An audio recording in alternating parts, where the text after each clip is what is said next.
Welcome to online Guruji classes. आज से हम लोग एक नया चैप्टर मैथ्स का स्टार्ट कर रहे हैं, ratio, proportion and variation. Clear? जिन लोगों ने अभी तक फेसबुक के ग्रुप ऑनलाइन गुरुजी को ज्वाइन नहीं किया है, उन लोगों से मैं रिक्वेस्ट करता हूं कि आप लोग फेसबुक के ग्रुप ऑनलाइन गुरुजी को ज्वाइन कर लीजिए। बाकी यूट्यूब के चैनल ऑनलाइन गुरुजी को भी सब्सक्राइब कर लीजिए। क्लियर? बेटर ये होगा कि आप लोग मेरे फेसबुक के ग्रुप ऑनलाइन गुरुजी को भी पक्का से ज्वाइन कर ले। क्लियर? ओके। मैथ्स के लगभग हम लोगों ने सारे टॉपिक डिस्कस कर लिए हैं। अब हम लोगों का जो टॉपिक रह गया है that is this one, ratio, proportion and variation. और जो दूसरा टॉपिक है दैट इज पार्टनरशिप। पार्टनरशिप भी एक तरीके से रेशियो ही है, तो हम लोग इसी चैप्टर के साथ उसे भी कवर करेंगे और इसी के साथ आप लोगों का लगभग मैथ्स का सारे टॉपिक को हम लोगों ने कवर कर लिया होगा। क्लियर? किसी किसी टॉपिक में एक दो चीज बचे हुए हैं, लाइक नंबर सिस्टम में हम लोगों ने डिविजिबिलिटी रूल नहीं पढ़ा हुआ है। क्लियर? कहीं कहीं पे किसी किसी चैप्टर पे एक दो चीज बची हुई है, हम लोग क्या करेंगे, धीरे धीरे उन चीजों को भी सब खत्म कर लेंगे। क्लियर? ओके, चलो स्टार्ट करते हैं आज का chapter, ratio, proportion and variation, part 1। Clear? आज के इस लेक्चर पे हम लोग देखेंगे कि छोटे छोटे रेशियो मिलके एक बड़े रेशियो कैसे बनते हैं। क्लियर? बहुत इंपॉर्टेंट क्वेश्चन है आपके पेपर में। इस टॉपिक से, रेशियो से जो क्वेश्चन होता है वो 80% इसी टॉपिक से आता है। छोटे छोटे रेशियो से मिलके बड़े रेशियो कैसे बनते हैं। क्लियर? इसके अगले लेक्चर पे हम लोग देखेंगे कि एक बड़े नंबर को एक रेशियो में कैसे डिवाइड किया जाता है। समझ गए ना? एक बड़ा नंबर है और एक गिवन रेशियो होगा, तो उस बड़े नंबर को उस गिवन रेशियो में कैसे डिवाइड किया जाए वो हम इसके अगले लेक्चर पे देखेंगे। क्लियर? उसके बाद प्रोपोर्शन एंड वेरिएशन भी बहुत ही सिंपल है। ठीक है, तो वो सारा हम लोग देखेंगे। क्लियर? ठीक है, अच्छा चलो स्टार्ट करते हैं लेक्चर। सबसे पहले एक बेसिक क्वेश्चन से स्टार्ट करते हैं। ठीक है, इसके बाद जो छोटे छोटे बहुत सारे मिलके एक बड़ा बना देते हैं, उस टाइप के क्वेश्चन भी हम लोग देखेंगे। Clear?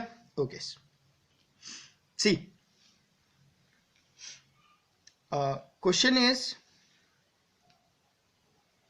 a is to b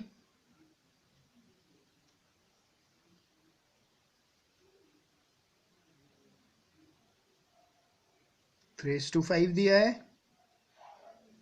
b is to c 4:7 दिया है, और आप लोगों को निकालना है a is to b is to c क्या होगा। क्लियर? अच्छा, ध्यान ये रखिएगा कि क्वेश्चन जो है वो अपने ट्रेल को मेंटेन करे। जैसे देखो ऐसे दिखा है ना, a is to b, उसके बाद जो रेशियो दिया है वो b is to c है, उसके बाद जो रेशियो होना चाहिए वो c is to a होना चाहिए। इस पैटर्न को उसे फॉलो करना चाहिए, तभी जो हम यहाँ पर जो रूल लगाने वाले हैं वो तभी अप्लीकेबल होंगे। क्लियर? अगर क्वेश्चन ऐसे देता है ना, देखो सेम क्वेश्चन को अगर वो ऐसे लिख दे, a is to b is 3:5, अब क्या है, b is to c ना लिख के यहां पर आप लोगों को ऐसे दे दे, c is to b 7:4, और आप लोगों से पूछ ले a is to b is to c क्या होगा। ठीक है, तो अगर आप लोग क्वेश्चन करने जाओगे ना, ठीक है, तो मुझे पता है 50% लोग जिन्हें पता है कि इस क्वेश्चन को कैसे अप्रोच करना होता है। ठीक है, क्वेश्चन पढ़ेंगे a is to b, फटाफट स्पीड तो मेंटेन करनी ही है। ठीक है, देखो स्पीड कहां पर गलती कराती है, स्पीड तो मेंटेन करना ही है। अब गलती को मिनिमाइज करने के लिए थोड़ा ध्यान रखना है बस। अब जैसे क्वेश्चन आया a is to b, आगे का c is to b तो पढ़ना ही नहीं है। a is to b मतलब c is to b पढ़ा और a is to b is to c पूछा गया, आपने बोला ये क्वेश्चन तो मैंने किया है, इसे चुटकी में कर देता हूं। ठीक है, अब देखो करने का तरीका आप लोगों को पता ही होगा। एक तो सीक्वेंस में होना चाहिए, पहली बात। दूसरी बात, जो फर्स्ट नंबर होता है और जो लास्ट नंबर होता है इसे लिखना बहुत आसान होता है। क्लियर? क्यों आसान होता है? जो फर्स्ट होता है आपका लेफ्ट हैंड साइड का, वो सीधा सीधा डाउन पे मल्टीप्लीकेशन चले जाता है। क्लियर? जो लास्ट होता है वो राइट हैंड साइड वाले के डाउन का मल्टीप्लीकेशन होता है। इसका मतलब अगर मुझे a to b to c लिखना हो तो मुझे पता है a क्या होगा, a तो होगा 3:4 टू b नहीं पता अभी, c भी मुझे पता चल जाता है 5:7 होगा, 5:7 होगा। b क्या होगा? ठीक है, देखो 3 रेशियो के लिए तो मैं आप लोगों को बता ही देता हूं, सीधा ये होता है क्रॉस कर देना। अभी ये क्रॉस क्यों आया यहाँ पे अभी आप लोगों को पता चल जाएगा जब हम बड़ा वाला कोई एक सॉल्व करेंगे। क्लियर? तो यहां पर आ जाएगा 5:4। क्लियर? तो आपका आंसर कितना आएगा? 12:20:35। ऑप्शन सी, नहीं option D. Clear? Same question ऐसे पूछा जाता, ठीक है, आप लोग ध्यान नहीं देते तो वैसे ही करते, आप बोलते ए क्या होगा 3:7, 3:7 होगा, बी को बोलते 5:7 होगा और सी को बोल देते 5:4 होगा, और आप लोग आंसर बोलते 21:21, सॉरी 21:35:20। क्लियर? आप बोलते ये आंसर होगा, बट ऑप्शन में अगर ए दिया होता तो बहुत सारे लोग ए भी मार के आ जाते। ठीक है, बट ध्यान रखना है आप लोगों को हमेशा कि इसी पैटर्न पे होना चाहिए, ए इज टू बी, बी पे खत्म हुआ रेशियो तो नेक्स्ट रेशियो बी से ही स्टार्ट होना चाहिए, बी इज टू सी पे जाना चाहिए, नेक्स्ट रेशियो क्या होगा, सी इज टू डी पे होगा। क्लियर? अच्छा, एक और बात ध्यान रखना, अगर ये सीक्वेंस जैसे ये ऐसा है ना, जैसे तो अभी क्वेश्चंस आएंगे इस वाले, ए इज टू बी दिया है, नेक्स्ट दिया है बी इज टू सी दिया है, next C is to D दिया है, उसका नेक्स्ट अगर डी इज टू ए दिया है, क्लियर, उसका नेक्स्ट क्या दिया है, डी इज टू ए, मतलब ए से आप लोग शुरू हुए, ए से बी में गए, बी से सी में गए, सी से डी में गए, डी से ई में गए, एक सर्कल पूरा कंप्लीट हो गया। तो इस टाइप के रेशियो का जो मल्टीप्लीकेशन होता है वो कितना होता है, हमेशा 1 होता है। क्लियर? चाहे करके देख लो, देखो ए अपॉन बी, रेशियो का मतलब ए अपॉन बी होगा, into B into C, into C into D, into D upon A. करोगे तो क्या होगा, A A cancel out, B B cancel out, C C cancel out, D D cancel out, 1।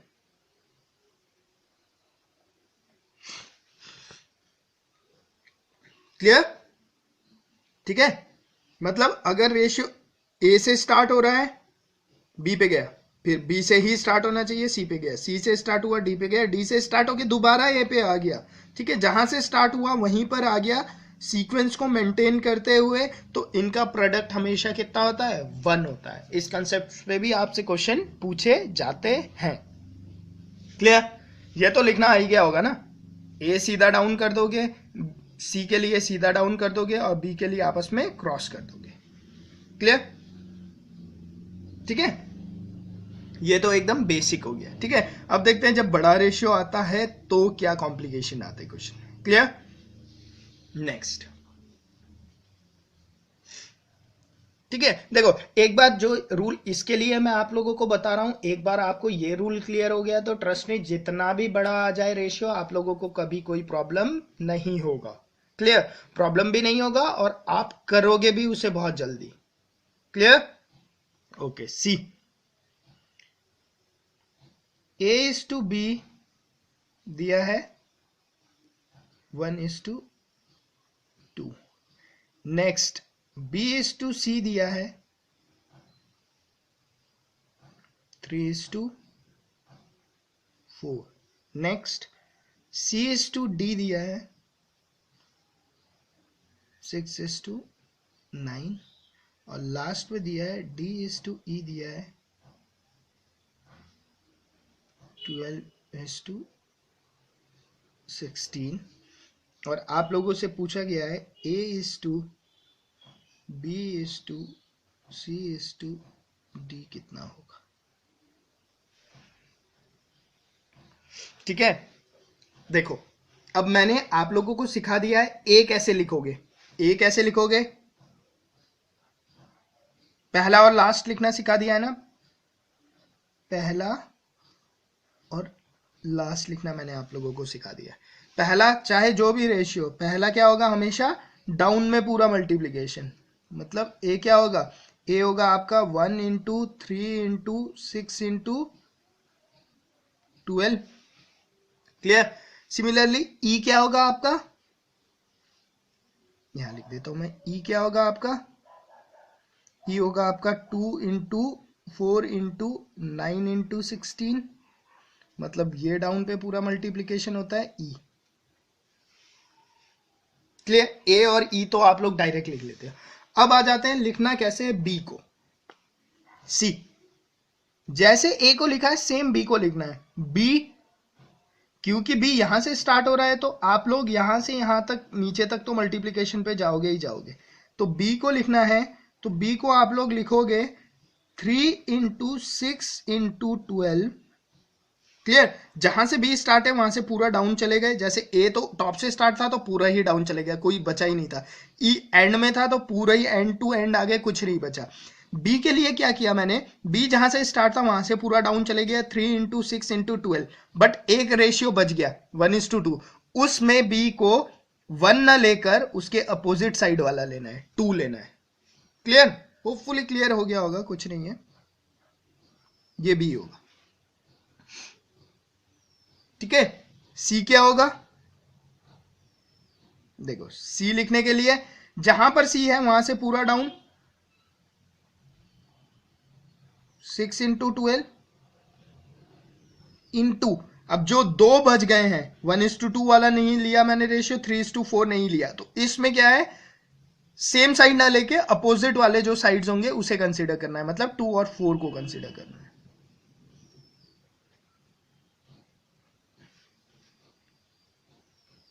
Clear.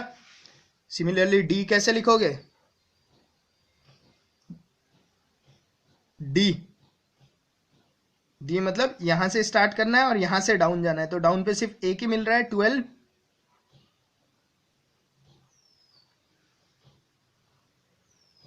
ठीक है, और बाकी 3 ratio बच गए, इसमें क्या है जो इस साइड के अपोजिट वाले कौन कौन से है, 2 है, 4 है और 9 है।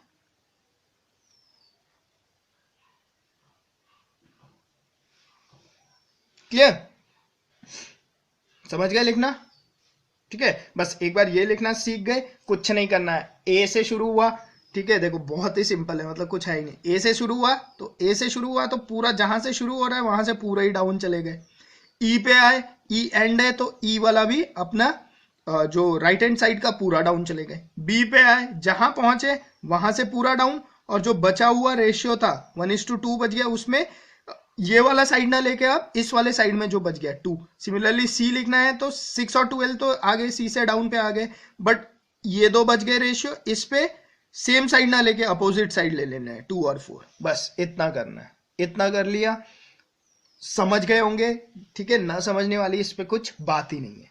क्लियर, तो यहीं पे आप लोगों के क्वेश्चन खत्म हो जाते हैं। क्लियर, अब इसे सॉल्व कर लीजिएगा आगे। ठीक है, बट देखो एग्जाम्स पे सीधा आप लोगों ने लिखते जाना है, मैंने यहां पर ऐसे लिखा है, एग्जाम्स पे आप लोग ऐसे लिखना, क्योंकि आप लोगों से पूछा है A:B:C:D:E, तो आप लोग लिखना ए क्या है आपका 1 into 3 into 6 into 12 is to B क्या है 3:6 इंटू 12 इंटू 2। सी क्या है आपका 6 इंटू 12 इंटू 2 इंटू 4 इंटू है ये। ठीक है, इज टू डी क्या है 12 इंटू 2 इंटू 4 इंटू 9, और ई क्या है आपका 2 इंटू 4 इंटू 9 इंटू 16। ठीक है, अब इसे कैंसिल आउट कर लो कुछ कॉमन फैक्टर देखकर। से 6 को कैंसिल आउट करता हूं तो 6 cancel out, 6 cancel out, 6 cancel out, 6 2 जा कैंसिल आउट, और 2 और 3 से 6 कैंसिल आउट। ठीक है, अब वैसे 12 को कैंसिल आउट कर देता हूँ, 12 cancel out, 12 cancel out, 12 cancel out, ठीक है, 4 3 जा 12 कैंसिल आउट, और यहाँ पे 4 और ये 3 रह गया। क्लियर? अब कैंसिल आउट कुछ बचा ही नहीं है, 3 कैंसिल आउट नहीं हो सकता, तो ये बच गया आपका 3:6:8 2 2 जा 4 3 जा 12 बच के गया 16। क्लियर? तो ये आप लोगों का रेशियो।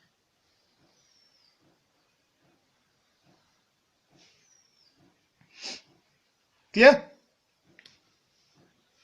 ठीक है ना, समझ में आ गया ना कैसे लिखना है एक बड़े रेशियो को, ऐसे। ठीक है, कुछ याद नहीं रखना। देखो एक और बात एक बार दोबारा बता दे रहा हूं, ठीक है।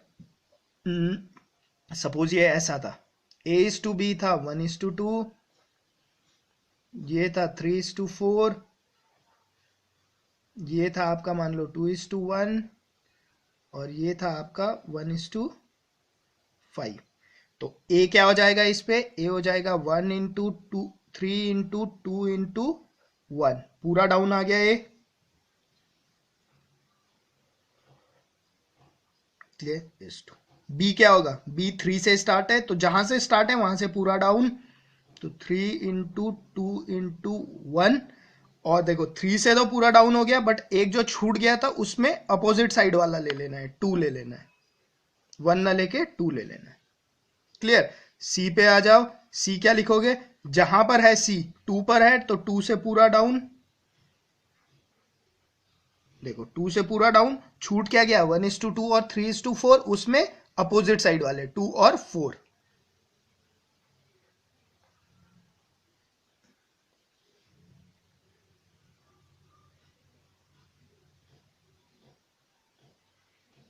ठीक है, अच्छा,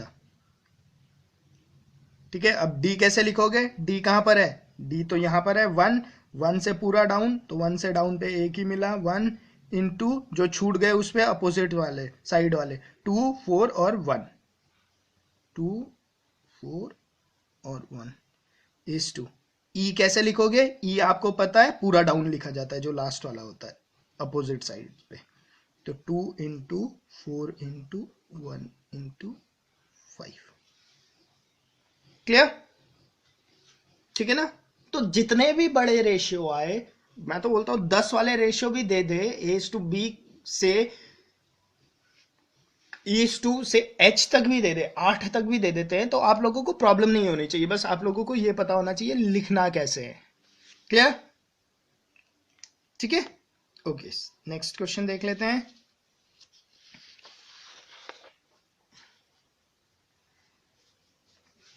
सी, A:B दिया हुआ है आपको 2:3, B:C दिया है 5:7, C:D दिया है 3:10, और आपसे पूछा क्या गया है? A:D। क्लियर? A:D आप लोगों से पूछा गया है। देखो A क्या है? स्टार्टिंग पे है, D कहां पर है? एंड पे है। तो आपको पता है A कैसे लिखा जाता है? इन सारों का मल्टीपल होता है, और D क्या होता है? इन सारों का मल्टीपल होता है। तो आप लोग सीधा ही इसे लिख दो, 2 into 5 into 3 is to 3 into 7 into 10। यही आएगा ना। A को ऐसे ही लिखोगे आप लोग, D को भी ऐसे ही लिखोगे। बस इसे सॉल्व आउट कर दो, 5 2 जा 10, ये 10 इस 10 से कैंसिल आउट हो गया, 3 से कैंसिल आउट, ये 1 हो गया, ये 7 हो गया, 1:7। ठीक है, देखो कुछ कितना टाइम लगा आप लोगों को? कुछ नहीं लगा, मतलब वर्बली कर देते आप लोग तो इसे। और ये अभी आपके रिसेंटली CDS के एग्जाम्स में पूछा गया था ये क्वेश्चन, होपफुली। ठीक है, आप लोगों के मेंस लेवल तक में इसी लेवल के क्वेश्चन पूछे जाते हैं। ठीक है, तो करने में कुछ नहीं होता। अगर यहाँ पे B लिखना होता आप लोगों को, से B लिख के बताओ मुझे, B क्या होता? B होता तो B 5 में आ जाते हैं, 5 इंटू 3 बी क्या होता है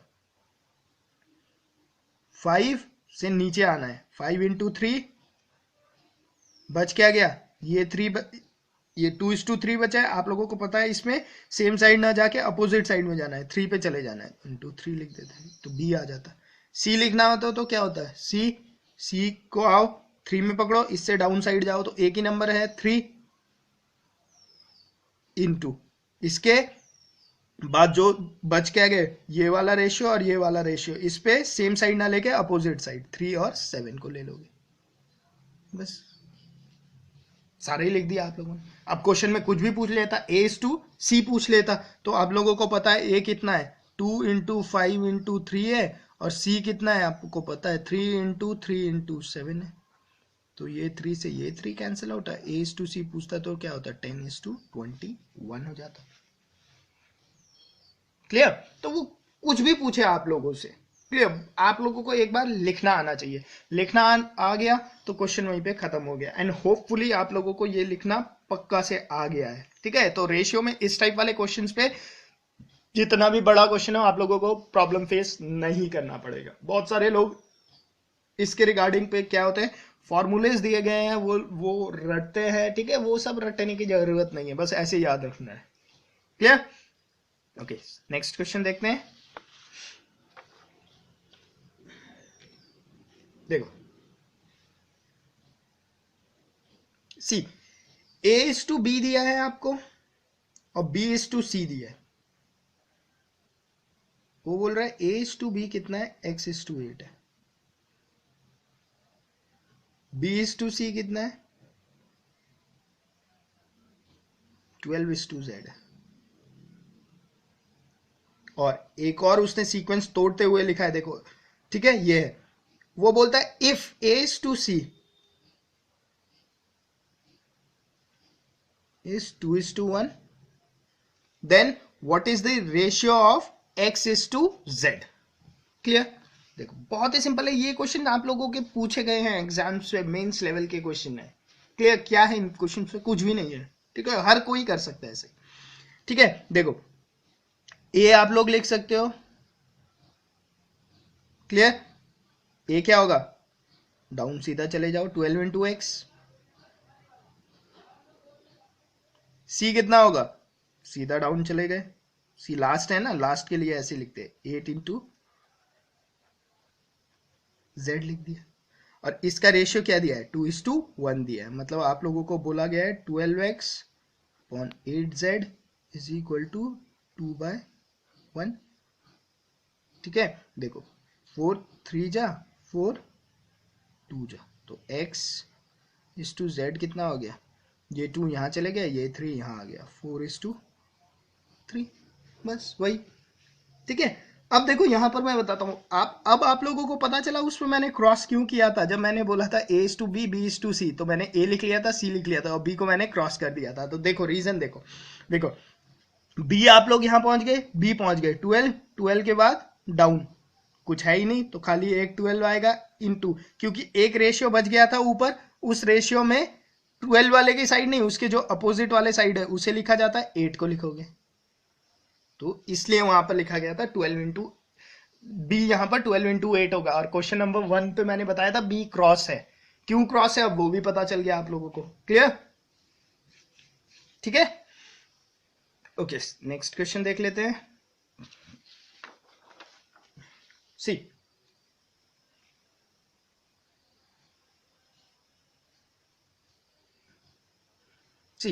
x/y दिया है 1:3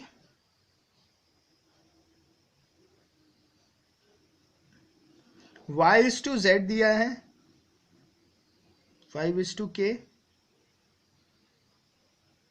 z/t दिया है 2:5 और लास्ट में दिया है t/x 3:4 क्लियर और आपको बोला गया है find the value of k की वैल्यू निकालो इस k की वैल्यू ठीक है अगर आप लोग सोचो तो मैंने आप लोगों को अब भी बताया था क्वेश्चन नंबर 1 पे ठीक है कि अगर मेरा रेशियो x से स्टार्ट होता है, सीक्वेंस पे चलता है और दोबारा x पे ही पहुंचता है, तो आप लोगों को पता है कि इनका जो मल्टीप्लिकेशन होगा वो कितना होता है, वो हमेशा 1 के बराबर होता है। क्लियर? ये बात बताया था मैंने। ठीक है, तो मतलब आप लोग लिख सकते हो 1/3 इंटू 5/k इंटू 2/5 इंटू 3/4। ठीक है, यहां पर चाहे लिख लो is equal to x/y into y/z into z/t into t/x। Clear? दोनों तरफ रेशियो को मल्टीप्लाई कर दिया, right means left hand side और राइट हैंड साइड को मल्टीप्लाई कर दिया, तो आप लोगों को पता है, देखो ये 1 ही होता है, y y cancel out, z z cancel out, t t cancel out, x x cancel out. तो आप लोगों को ये बात पता ही थी कि जो रेशियो होगा इसका मल्टीप्लीकेशन कितना होगा, 1 होगा। कब 1 होता है? अगर रेशियो सेम से स्टार्ट होके, सेम वेरिएबल से स्टार्ट होके सीक्वेंस मेंटेन करते हुए सेम वेरिएबल पे एंड होता है। तो क्लियर? बस, तो इस पे क्या था अब ये क्वेश्चन, 5 से 5 कैंसिल आउट हो गया, 3 से 3 कैंसिल आउट हो गया, 2 1 जा एंड 2 2 जा, तो ये क्या आ गया, ये आ गया 1 is equal to 2k।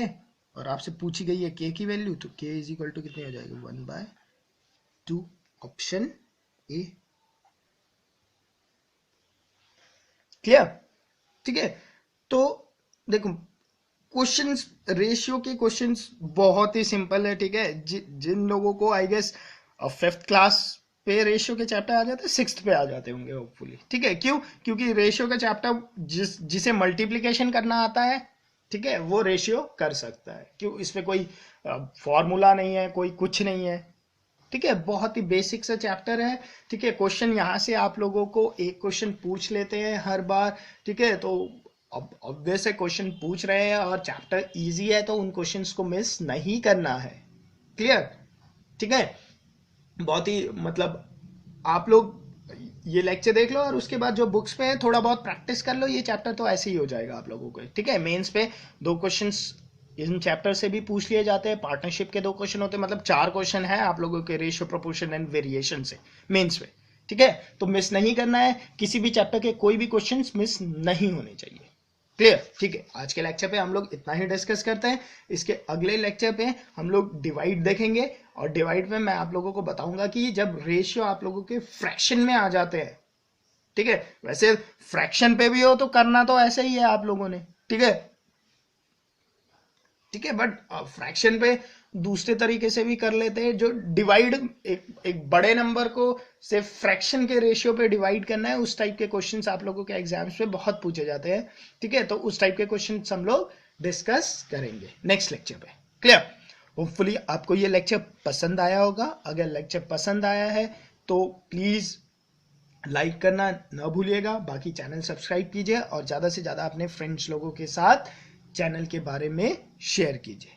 Okay, thank you.